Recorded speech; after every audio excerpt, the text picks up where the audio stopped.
Welcome back, viewers, to the latest researches and news. A wave of claims is coming out of Fano today, a destroyed Ethiopian National Defense Force battalion. A historic mountain fortress reportedly falling. A public relations officer declaring Abiy Ahmed has no option left but surrender. And finally, the complete breakdown of the Debra Zade battle we told you about earlier. Now with full details on the units, the commanders, and the weapons seized. Let's go through everything. Viewers, Amhara Fano says it has completely wiped out an Ethiopian National Defense Force battalion that was heading toward Tigray. Fano sources are describing this as a major win, claiming success across several different fronts in today's fighting. A battalion typically consists of several hundred soldiers, so a claim of complete destruction, if accurate, would represent a serious blow, not just in terms of manpower, but in terms of denying reinforcements that appear to have been moving toward the Tigray front specifically. As always with single-source battlefield claims like this, we're presenting it as reported by Fano, pending any independent confirmation. Now an update from Mount Matella. According to Fano sources, Ethiopian National Defense Force units are being defeated at Mount Matella, with 27 members of the Ethiopian army, including their commanding officer, reportedly surrendering to Fano forces. Viewers, Mount Matella carries real historical weight in Ethiopia. It's the site of the famous 19th century mountain fortress of Emperor Theodros II, best known internationally as the location of the 1868 British military expedition into Ethiopia. Located in South Wollo Zone, its steep, naturally defensible terrain has made it a strategically significant high ground position for centuries, which is likely exactly why it's being contested again today. A surrender involving a commanding officer alongside 26 other personnel would mirror the pattern we've already seen elsewhere on this front, where entire units, not just individual soldiers, have chosen to give up rather than continue fighting. Fano Public Relations Officer Abiana Asres-Mara has announced that Abiy Ahmed's only remaining option is surrender. In an extensive interview with the African Report, Abiana Asres described Abiy's government as a threat to the wider region. He said the government is killing innocent people across various regions, including in Amhara. He also stated that the same government had intervened in the Sudanese war and that it is working with the United Arab Emirates to destabilize the Horn of Africa. This statement closely echoes the accusations we already brought you from Fano leader Zemeni Kassi's own interview, particularly the claims involving the United Arab Emirates and broader regional destabilization.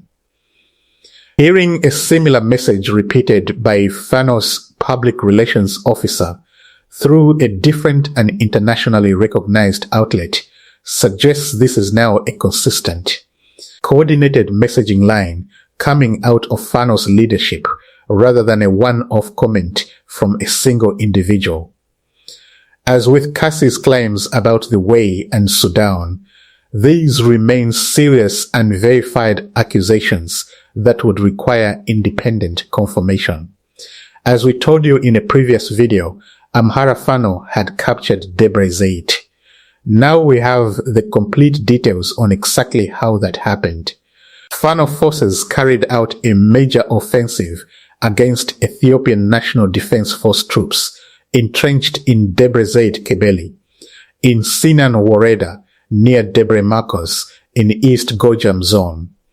The operation reportedly resulted in the destruction of an entire Ethiopian National Defense Force regiment, along with significant losses among accompanying government-aligned militia forces fighting alongside them. A regiment sits above a battalion in size and structure, so the claimed destruction of an entire regiment here, on top of everything else we've covered around Debra Marcos, represents an even larger claimed loss than what we described in Mount Magdala or the earlier battalion climb, reinforcing just how significant Fano describes this East Gojam campaign to be.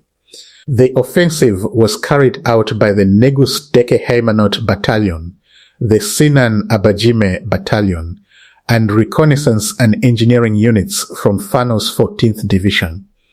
These units reportedly engaged forces under General Sophia Bekri, commander of the 6th and 2nd Corps, part of the 6th Command, in heavy fighting around Debra Zade. Naming specific battalions, a division, and the opposing corps commander by name and rank gives this report a much more detailed, structured military character than many of the claims we've covered so far. This level of specific unit level detail suggests a more organized and coordinated Fano operation involving multiple specialized units working together, rather than a loosely organized local clash. According to sources, one Ethiopian National Defense Force regiment was destroyed during the fighting, while 42 government-aligned militia members were killed. An additional 29 personnel were reportedly captured, 20 Ethiopian National Defense Force soldiers and 9 militia members. As we've shown you in a previous video, we already shared footage of captured Ethiopian National Defense Force soldiers from this same operation. The distinction being drawn here between regular Ethiopian National Defense Force soldiers and separate government-aligned militia fighters is worth noting. It suggests the Ethiopian government's defense of this area involved more than just its formal army, potentially reflecting a broader mobilization of local allied armed groups to help hold territory in East Gojam. Fano forces also reported capturing a large cache of weapons and ammunition during the battle, including 56 Kalashnikov rifles, 2 Brain Light machine guns, 2 Sex rifles, 4 additional weapons identified in the source only as Abaro, 9,500 rounds of Kalashnikov ammunition, 2,000 rounds of Brain ammunition, 400 rounds of DSHK heavy machine gun ammunition. The sheer volume of ammunition captured here, nearly 10,000 rounds of Kalashnikov ammunition alone, plus machine gun and heavy machine gun rounds, points to this having been a well-stocked, sustained defensive position rather than a lightly held outpost, which lines up with the claim that an entire regiment was defending it. A hole this size would meaningfully boost Fano's own operational capacity going forward in this sector. So to bring today's Fano-related claims together, a destroyed battalion en route to Tigray reported surrenders at the historic Mount Magdala, a defiant public statement from Fano's own public relations officer, and now the fall. Detailed picture of the Debra Zade battle, an entire Ethiopian National Defense Force regiment reportedly destroyed, dozens killed and captured, and a substantial weapons haul seized.